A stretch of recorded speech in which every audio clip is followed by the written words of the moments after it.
The Porsche GT2 RS is a high-performance sports car developed by Porsche's motorsport division. It's one of the most extreme and track-focused models in the Porsche 911 lineup. The GT2 designation signifies its rear-wheel drive layout, distinguishing it from the all-wheel drive GT3 models. The RS stands for Rennsport, German for racing, indicating its track-oriented nature. The GT2 RS features a lightweight construction, advanced aerodynamics, and a powerful twin-turbocharged flat-six engine, delivering staggering performance figures. With around 700 horsepower, it accelerates from 0 to 60 miles per hour in under 3 seconds and has a top speed exceeding 200 miles per hour.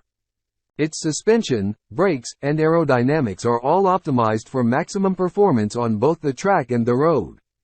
Limited production numbers and exclusive features make it highly coveted among enthusiasts and collectors, representing the pinnacle of Porsche's engineering and performance capabilities.